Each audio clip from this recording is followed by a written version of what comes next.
before we get into the consequences of extreme undereating, I'm talking about yo-yo dieters and people who are severely restricting their caloric intake to try and hit a weight loss goal. I'm not talking about disordered eating or eating disorders. That's beyond the scope of this video. But if you're a yo-yo dieter or you're somebody who massively restricts calories trying to lose weight, this video is for you. Now, I totally get where this thinking is coming from. If you massively or severely restrict calories or extremely undereat, there's a good chance you're going to be able to lose weight. Calorie deficit equals weight or fat loss in most cases. However, extreme undereating is not the way to do it because there's a lot of potential downsides. Number one, slowed metabolism. To keep it very simply, your metabolic rate is the amount of calories you burn each day. The faster your metabolic rate, the more calories you burn, which can help with fat loss. There's a lot of ways to increase your metabolism. Resting and sleeping well, working out and doing resistance training, and eating food, particularly high quality food. Conversely, if you massively or severely restrict calories, this can negatively impact your metabolism. Think of your metabolism like a fire. If you starve a fire, it starts to decrease in its potency.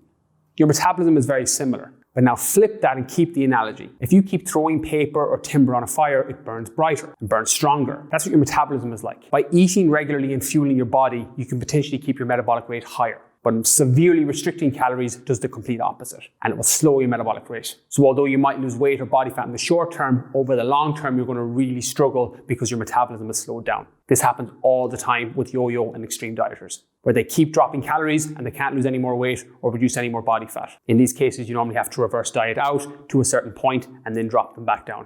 But that's a video for another day. Consequence number two, extreme fatigue and low energy. Now, this shouldn't come as any surprise. If you severely restrict your caloric intake and massively undereat, your energy levels will go down. Food, and more specifically the nutrients within those food, are what fuel your body. You need it to survive. You need it for energy. You need it for overall hormonal health. And you need it to just feel good throughout the day. If you reduce your caloric intake and massively restrict the amount of food you're eating, you're really going to struggle with your energy levels. So this has a couple of negative effects. One, your quality of life massively decreases because you're tired all the time. You'll also have some intangible negative effects of this: low sex drive, poor sleep quality, etc. Again, things you generally want to avoid for a high life quality. But also, low energy levels lead to you moving less throughout the day, which means you burn less calories, which can hinder your fat loss or weight loss target. So you're getting hit from both sides here. It's also worth adding here, don't confuse caloric value with food quantity. They're two different things. You can eat a lot of food and have low calories, i.e. lots of fruits and vegetables. Or you can eat very little food and have very high calories, i.e. several Big Macs a day. So don't confuse those two things because that holds a lot of dieters back and is a recipe for failure from the get-go.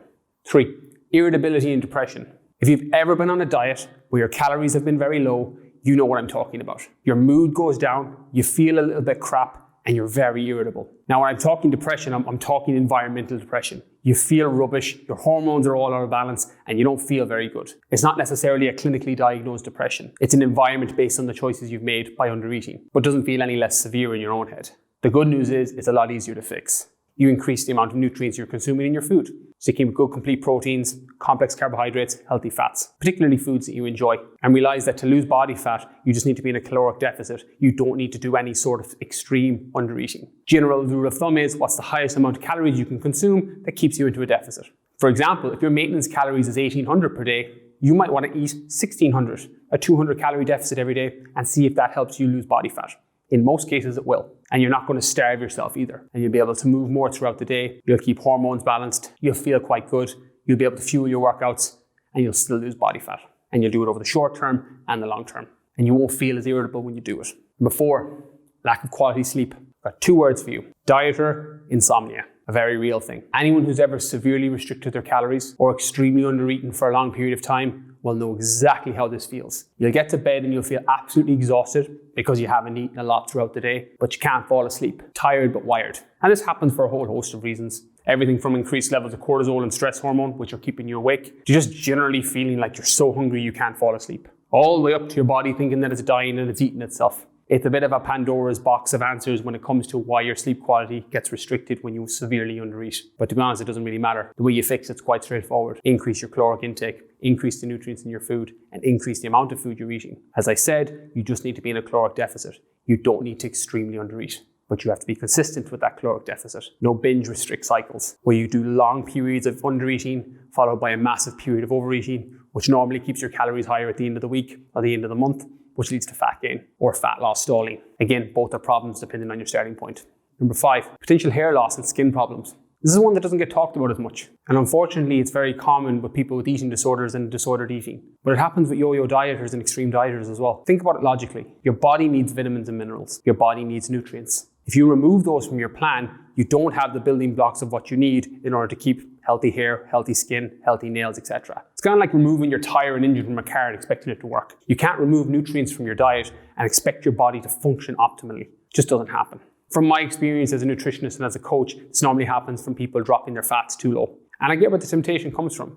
High fat can equal high calories. For every gram of fat you eat, there's 9 kilocalories. Whereas every gram of protein or carbohydrate you eat, there's only 4 kilocalories. But that doesn't mean that you should avoid fat completely. It just means that you need to manage the amount you consume. So if you've massively reduced the levels of dietary fat you're eating in order to hit a weight loss goal, you should probably bump it up a little bit. Fat can be your friend when it comes to balancing out your hormones, and fat can be your friend when it comes to feeling satiated between meals. Just look at high quality sources. Olive oil, coconut oil, oily fish, red meat to a degree, depending on where you source it and your overall goals, of course. But the take-home message is don't avoid fat. Just be mindful of its caloric value.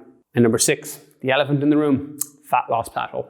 As I mentioned at the top of the video, one of the main consequences of extreme undereating is that you will fat loss plateau. For all the reasons I've mentioned: slowed metabolism, lack of quality sleep, which can affect hormones, particularly ghrelin and leptin, your hunger and satiation hormone, general irritability and low mood, so you actually don't want to work out and train as much because your energy levels are so low. All of these things by themselves are an ingredient for a fat loss plateau. Mixed together, they're the perfect recipe for a fat loss plateau. So if you've tried everything else and you still can't lose body fat, you might want to go back and address the underlying problem, whichever one of those jumped out at you in the video, or potentially all of them.